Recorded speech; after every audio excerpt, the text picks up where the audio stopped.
King Charles' ire was palpable in the aftermath of Harry's recent interview, shedding light on Meghan's husband's return to the UK and unraveling the intricacies behind his motivations. Prince Harry's appearance on Good Morning America ignited a firestorm of controversy as he peeled back the curtain on his encounter with King Charles. In the span of a 4-minute interview conducted by reporter Will Reeve, the public was privy to glimpses of Harry and Meghan Markle meandering through the picturesque Whistler Resort in Canada.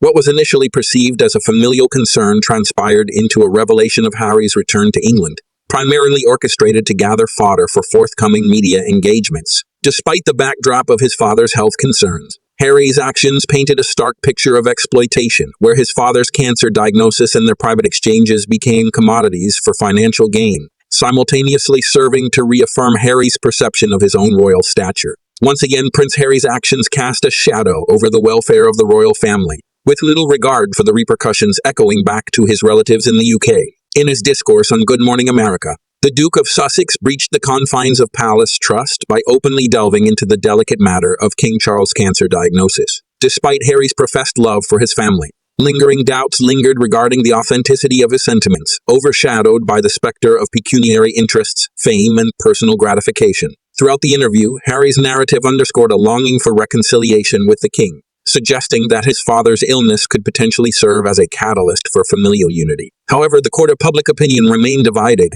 with social media commentators lambasting Harry's actions as exploitative and insensitive, accusing him of leveraging his father's health for the sake of publicity. Amidst the cacophony of criticism, voices emerged urging Harry to redirect the focus towards his commendable work with veterans, particularly his involvement in the Invictus Games. Despite attempts to diversify the conversation to include topics such as Meghan and Invictus, the spotlight remained fixated on Harry's revelations concerning King Charles, eliciting widespread condemnation. Critics decried Harry's exploitation of his father's health as a blatant ploy for clickbait, branding it as a shameful and disrespectful maneuver. Speculation ran rife regarding the calculated timing of Harry's actions, with insinuations of clandestine scheming behind the scenes. It was postulated that Harry and Meghan, confronted with uncertainties within the realms of both the entertainment industry and the royal family, sought to seize upon the void left by the king's ailment and Princess Catherine's absence. In the eyes of detractors,